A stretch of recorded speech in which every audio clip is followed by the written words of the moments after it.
Hello, स्वागत है आपका फ्री जीके के चैनल पे। मेरा नाम है किरण भावर। आज के इस वीडियो में हम बजट से जुड़े हुए कुछ इंपॉर्टेंट एमसीक्यूज कवर करेंगे।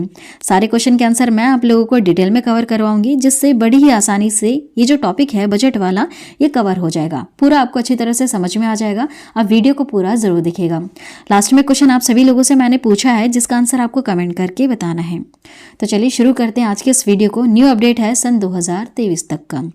देखिए, बजट होता क्या है। सिंपल से अगर हम इसे समझना चाहें तो हमारी सरकार के पास, जो केंद्र सरकार है, बहुत सारे कर लगाती हैं, जिससे उनको पैसा मिलता है। हम बहुत सारी चीज़ें खरीदने जाते हैं। एक एग्जांपल ले लेते हैं, टोल टैक्स। टोल टैक्स में आप जब क्रॉस होते हैं तो पैसा कटता है वहाँ पर।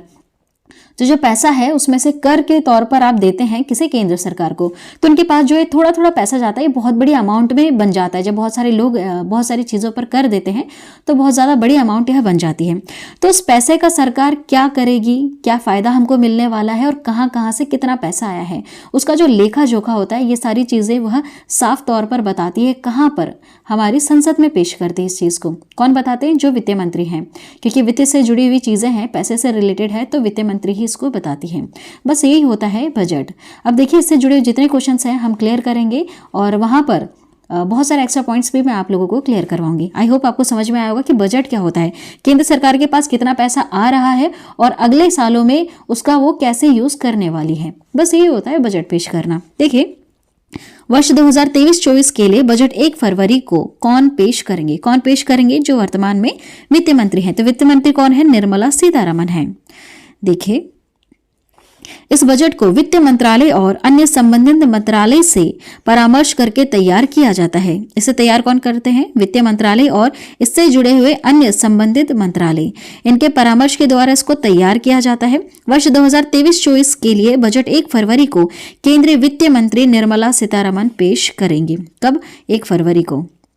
नेक्स्ट देखिएगा, वित्त मंत्री निर्मला सीतारमण का यह लगातार कौन सा बजट है? लगातार ये 5वीं बार बजट पेश कर रही हैं। एक्स्ट्रा पॉइंट्स, 2024 के आम चुनावों से पहले यह बजट मोदी सरकार के दूसरे कार्यकाल का आखिरी पूर्ण बजट होने वाला है। कैसे? देखिए, इस लाइन को मैं आगे क्लियर करवाऊंगी। साथ ही वित्त मंत्री निर्मला सीतारमण का यह लगातार 5वां बजट है। लगातार ये 5वीं बार बजट पेश कर रही हैं। अकेली ऐसी महिला वित्त मंत्री हैं जिनके नाम पर यह रिकॉर्ड है कि इन्होंने लगातार 5 बार बजट पेश किया है। अब देखिए, इस लाइन का अर्थ क्या? 2024 में आम चुनाव होंगे, ठीक है, आम चुनाव होंगे, तो वहां पर हो सकता है कि हमें नए प्रधानमंत्री देश के मिले। तो ऐसे में कह सकते हैं कि मोदी सरकार के दूसरे कार्यकाल का, क्योंकि 2 बार लगातार ये बने हैं, तो ये जो दूसरा कार्यकाल है उसका यह आखिरी पूर्ण बजट है। आखिरी भी हो सकता है और ऐसा भी हो सकता है कि वापस यही बने और उनके बाद ये चीजें आगे भी चलती रहें, ठीक है। इसलिए यहाँ पे लिखा हुआ कि आखिरी पूर्ण यह बजट हो सकता है। चलिए, नेक्स्ट क्वेश्चन है, भारतीय संविधान के किस अनुच्छेद के तहत केंद्र सरकार संसद में बजट पेश करती है? कौन से अनुच्छेद के तहत यह करती है? तो अनुच्छेद 112 के तहत। भारतीय संविधान के अनुच्छेद 112 के तहत केंद्र सरकार संसद में बजट पेश करती है। कहां पर पेश करना होता है? संसद में। संसद में 2 सदन है, लोकसभा, राज्यसभा, ठीक है, वहां पर उनके समक्ष पे पेश किया जाता है इस बजट को। उनको बताना पड़ेगा ना कि इस सरकार के पास कितना पैसा कहां से आया है और अब इसका आगे वह कैसे यूज करेगी। देखिए, union budget of India. Budget किसी वित्तीय वर्ष में देश का फाइनेंशियल लेखा जोखा होता है। बजट को राष्ट्र के वार्षिक वित्तीय विवरण के रूप में भी जाना जाता है। एक जो वित्तीय वर्ष होता है, मतलब ये कितने समय के लिए लागू किया जाएगा, इस चीज को ध्यान दीजिएगा। 1 फरवरी को इन्होंने इसकी घोषणा की है। ये जो बजट है वो पेश कर रही है ना, 1 फरवरी को करेंगी, लेकिन लागू कब से होगा? तो ये 1 अप्रैल से लेकर 31 मार्च तक लागू होगा, है ना, याद रखिएगा। इसी को हम एक वित्तीय वर्ष कहते हैं।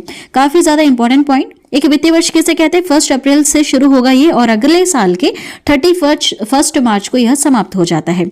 इसे एक वित्तीय वर्ष हम कहते हैं। तो 1 फरवरी को यह भी, जैसा अभी मैंने बताया, 1 फरवरी को ये पेश करेंगे बजट को, लागू हो जाएगा 1 अप्रैल से, है ना।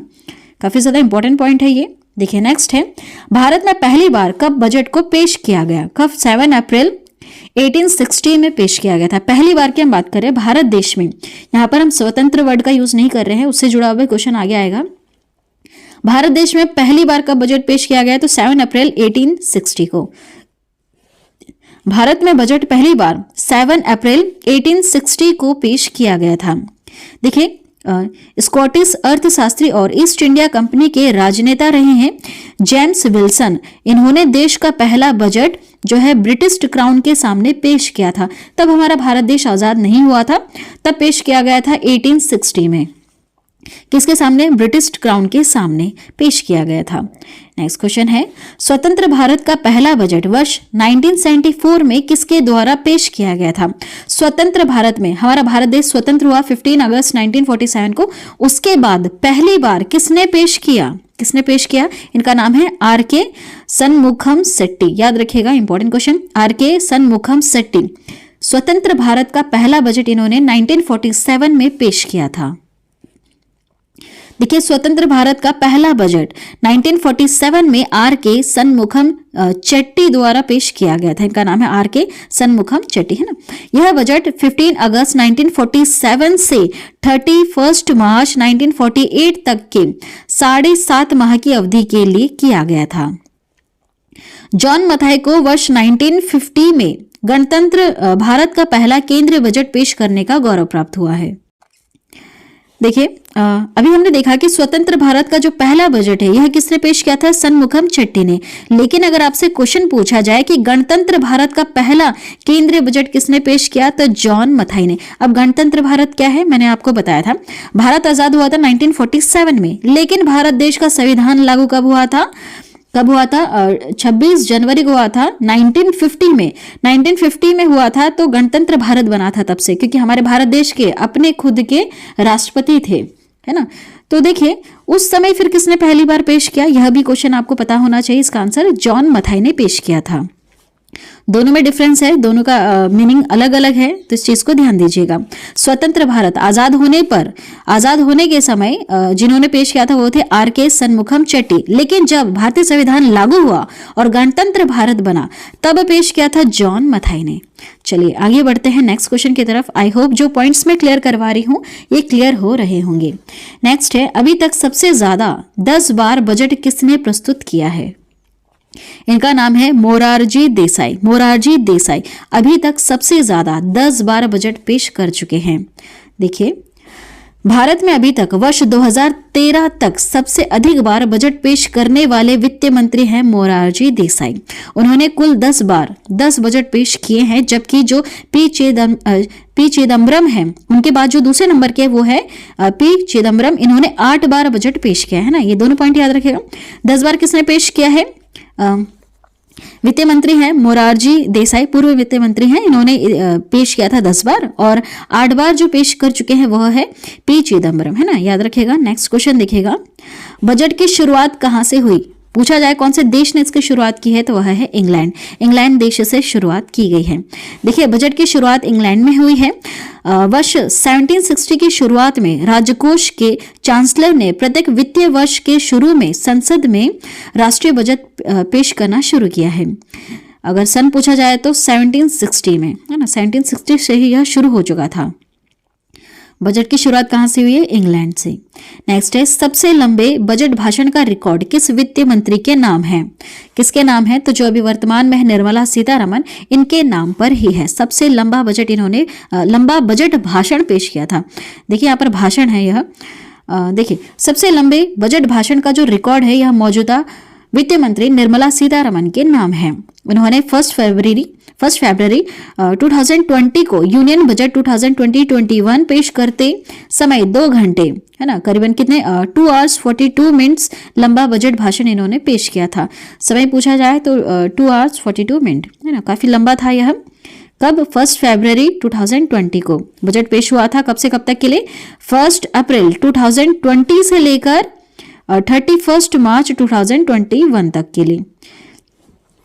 आगे बढ़ते हैं नेक्स्ट क्वेश्चन की तरफ। नेक्स्ट क्वेश्चन है, देश का सबसे छोटा बजट किसने पेश किया? सबसे छोटा बजट किसने पेश किया? तो हीरू भाई मुलजी भाई पटेल ने। देखिए, इंपॉर्टेंट पॉइंट, देश का सबसे छोटा बजट केवल 800 शब्दों का ही था, जो 1977 में वित्त मंत्री हीरू भाई मुलजी भाई पटेल ने पेश किया था। और जो सबसे बड़ा है वह किसके नाम पर है? निर्मला सीतारमण के नाम है।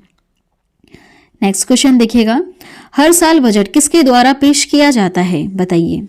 अभी तक हम क्या देख रहे हैं इस वीडियो में कि बजट हमेशा वित्त मंत्री ही पेश करते हैं, है ना। देखिए वित्त मंत्री क्यों पेश करते हैं, क्योंकि जो बजट है वह वित्त से जुड़ा हुआ है। वित्त मीन्स पैसा, पैसे से जुड़ा हुआ है, तो वही मंत्री इसको पेश करेगा। कौन? वित्त मंत्री। नेक्स्ट क्वेश्चन है, भारत में वित्तीय वर्ष का पीरियड कब से कब तक का होता है? अभी बताया मैंने, ये कब से कब तक का होता है? 1 अप्रैल से लेकर 31 मार्च तक का होता है ना। 1 अप्रैल से लेकर 31 मार्च। देखिए भारत में वित्तीय वर्ष का जो पीरियड है 1 अप्रैल से लेकर 31 मार्च तक का होता है। देश का केंद्रीय बजट इसी अवधि के लिए पेश किया जाता है। पेश कब किया जाता है? वैसे ये पेश किया जाता है 1 फरवरी को पेश किया जाता है, लेकिन कब तक के लिए? 1 अप्रैल से लेकर 31 मार्च तक के लिए इसको लागू किया जाता है ना। देखिए बजट के जरिए सरकार यह तय करने का प्रयास करती है कि आगामी वित्तीय वर्ष में वह अपनी कमाई की तुलना में किस हद तक खर्च कर सकती है। यही प्रयास करती है बताने की वह कि जितना पैसा उनके पास आया है, जितना भी कर वगैरह से इन्होंने यहाँ वहां से जितना भी पैसा उनके पास आया है, तो वह किस हद तक खर्च करेगी, कहाँ कहाँ पर खर्च करेगी। आगे भी ये पॉइंट्स में क्लियर करवाऊंगी, इसलिए ध्यान से जरूर देखिएगा। नेक्स्ट है, पहली बार किस महिला वित्त मंत्री ने बजट पेश किया? क्या नाम है इनका? इंदिरा गांधी। पहली बार जो वित्त मंत्री महिला वित्त मंत्री है जिन्होंने बजट पेश किया है वह है इंदिरा गांधी। नेक्स्ट देखिएगा, पहली बार महिला वित्त मंत्री हैं जिन्होंने बजट पेश किया है 1970 में इंदिरा गांधी। पहली महिला वित्त मंत्री के तौर पर इन्होंने बजट पेश किया है ना, ये पॉइंट याद रखिएगा। उस दौरान पीएम के अलावा उनके पास वित्त मंत्रालय का भी प्रभार था। नेक्स्ट देखिएगा, बजट का शाब्दिक अर्थ क्या होता है? हम बार बार सुन रहे हैं बजट बजट बजट, लेकिन इसका शाब्दिक अर्थ क्या है? तो चमड़े का थैला। पहले चमड़े के थैले में इसको पेश किया जाता था, तो इसको बजट कहते थे।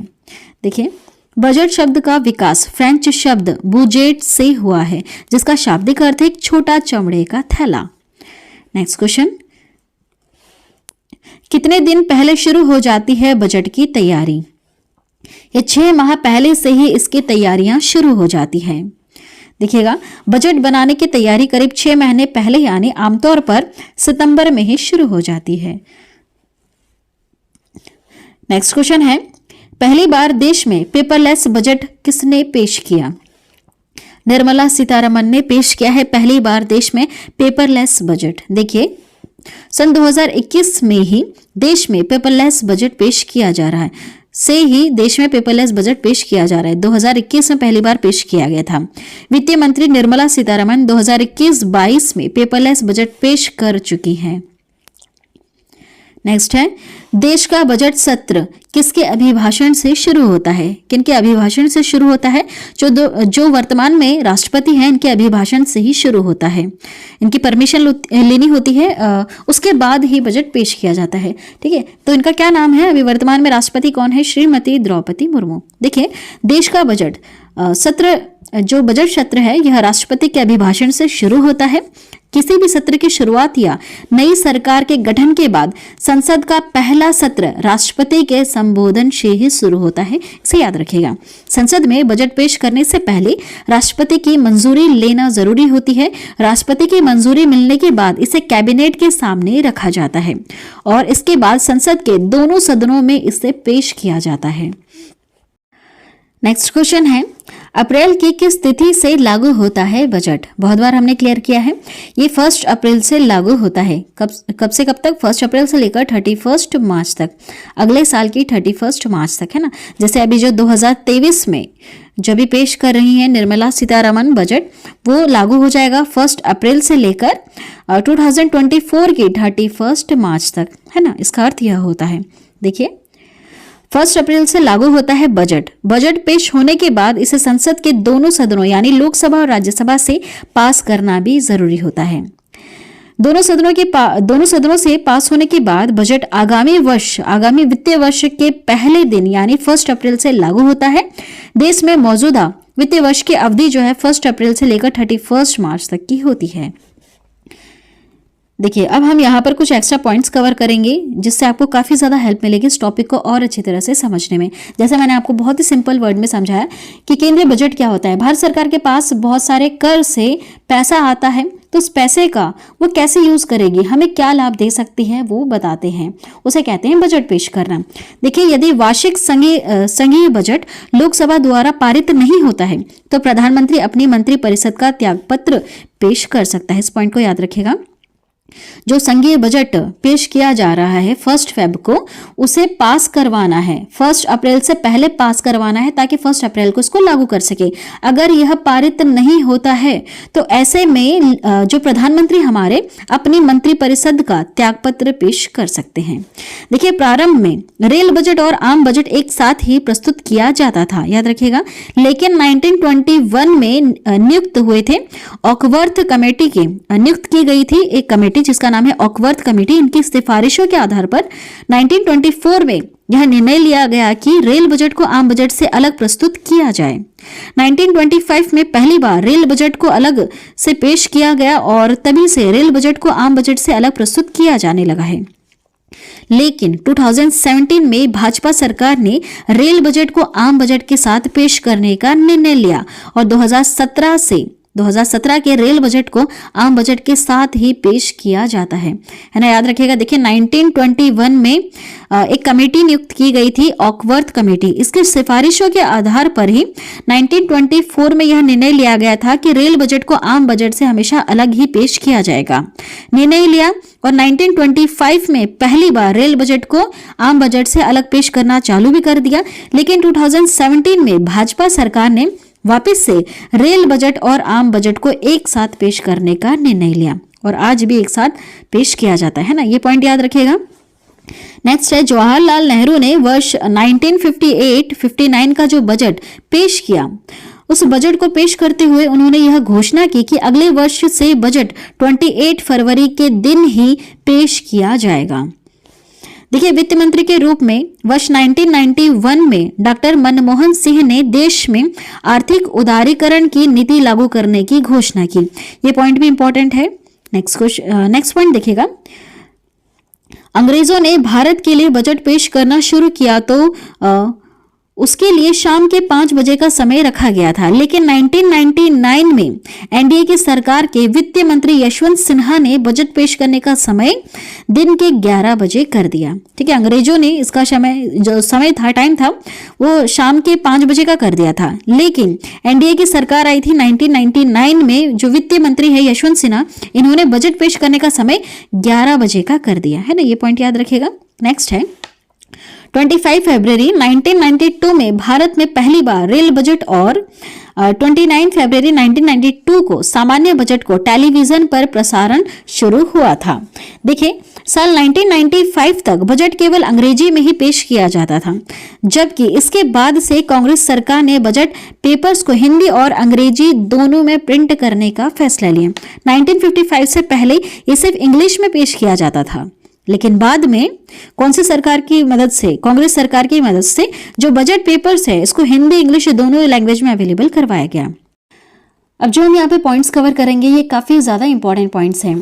देखिए, टैक्स से प्राप्त राशि कहाँ पर होती है खर्च, ध्यान से जरूर सुनिएगा। लास्ट में क्वेश्चन भी पूछा है मैंने, जिसका आंसर आपको कमेंट करके बताना है। देखिए, इनकम टैक्स हो गया, जीएसटी या कहीं और से प्राप्त हुई राशि का खर्च भारत सरकार रक्षा, पुलिस, न्यायिक व्यवस्था, सार्वजनिक स्वास्थ्य, कल्याणकारी योजना, बुनियादी ढांचा जैसे आवश्यक खर्चों के लिए करती है। आपने सुना होगा बहुत सारी योजनाएं लेकर आई हैं सरकारें, तो वो जो सरकार योजनाएं लेकर आती हैं, चाहे वह आपकी केंद्र सरकार हो गई या फिर राज्य सरकार हो गई, तो वहाँ पर करोड़ों रुपया खर्च किया जाता है। तो ये जो टैक्स वगैरह से जो भी इनको पैसा मिलता है वो यहाँ पर यूज़ करती है। या फिर रक्षा से जुड़ी हुई कोई भी चीज़ है, जैसे आपने सुना होगा कि पनडुब्बी खरीद ली या फिर कोई फाइटर जेट या प्लान खरीद लिया है, तो इतना सारा पैसा कहाँ से आया, ये सब इनके पास टैक्स से पैसा आया है और इन्हीं को ये जो आम जनता है उनके स्वास्थ्य के लिए हो गया या फिर रक्षा के लिए ये यूज़ कर लेती है। ठीक है, अब देखिए, भारत सरकार नागरिकों के प्रति अपनी कई तरह की जिम्मेदारियों का निर्वाह कर रही है, जिनमें सरकारी अस्पतालों में इलाज जो होता है यह मामूली खर्च पर हो जाता है या फिर बिल्कुल फ्री हो जाता है। शिक्षा से जुड़ा हुआ शामिल है, जैसे नगर पालिका और सरकारी स्कूलों में शिक्षा जो दी जा रही है वो भी बिल्कुल फ्री है। सरकार रसोई गैस की रियायती दरों पर उपलब्ध कराती है या फिर उस पर सब्सिडी देती है ना। हालांकि टैक्स से प्राप्त होने वाली राशि का इस्तेमाल प्रमुख रूप से राष्ट्रीय सुरक्षा और बुनियादी ढांचा विकास करने पर किया जाता है। सुना होगा आपने कि कॉरिडोर वगैरह बनवाए जा रहे हैं या फिर सुरक्षा से जुड़े हुए जो भी चीज़ें हम बाहर से खरीदते हैं, अपने सेल्फ डिफेंस के लिए जो चीज़ें खरीदी जाती हैं बाहर से, रूस जैसे हम बहुत सारी चीज़ें खरीदते हैं, तो वो चीज़ों में इतना सारा पैसा लगाया जाता है। तो वो पैसा कहाँ से आता है? ये सब टैक्स वगैरह से ही लेते हैं, हमसे ही लेते हैं और हमारी सुरक्षा के लिए हम ही पर ही लगा देते हैं। ठीक है, देखिए इसके अलावा आपके ही द्वारा चुकाए गए टैक्स से सरकार विभिन्न कल्याणकारी योजनाएं चलाती हैं, जिसमें रोजगार से जुड़ी योजनाएं भी शामिल होती हैं। विभिन्न सरकारी और प्रशासनिक विभागों में लाखों कर्मचारी काम करते हैं, जिनका वेतन और अन्य खर्च सरकार आपके टैक्स के पैसों से ही चुकाती है। ठीक है, जो भी सरकारी कर्मचारी उनको सैलरी कहाँ से मिलती है? आप जो पैसा देते हैं उन्हीं से ही उनको सैलरी मिलती है। लास्ट वाला पॉइंट देखिएगा, इसके अलावा प्राप्तियों का एक बड़ा हिस्सा कर्ज का ब्याज चुकाने में भी चला जाता है। सरकार ने कहीं से अगर कर्ज वगैरह ले रखा है तो उसका ब्याज चुकाना होगा, तो इसको चुकाने में भी एक बड़ा हिस्सा चला जाता है। ठीक है, चलिए जितने पॉइंट्स मैंने आपको क्लियर करवाए हैं, आई होप बहुत ही ज़्यादा आपको हेल्प मिली होगी आज के इस टॉपिक को अच्छी तरह से समझने के लिए। लास्ट में एक क्वेश्चन आप सभी लोगों से मैंने पूछा है, जिसका आंसर आपको कमेंट करके बताना है। देखिए क्वेश्चन है, 74th गणतंत्र दिवस परेड में शामिल किस राज्य की झांकी को प्रथम पुरस्कार से सम्मानित किया गया? कमेंट करके जरूर बताइएगा। आज की वीडियो में इतना ही। आज की वीडियो काफ़ी ज़्यादा यूजफुल रही है और जितने पॉइंट्स मैंने आप लोगों को क्लियर करवाए हैं, आई होप आपको सारे समझ में आए होंगे। वीडियो पसंद आती है तो प्लीज़ चैनल को ज़रूर सब्सक्राइब करें, बेल नोटिफिकेशन आइकन पे ऑल प्रेस ज़रूर कर दें। जब भी हम वीडियो अपलोड करेंगे तो एक नोटिफिकेशन आपके पास पहुँच जाएगा। चैनल पर जुड़े रहने के लिए थैंक यू।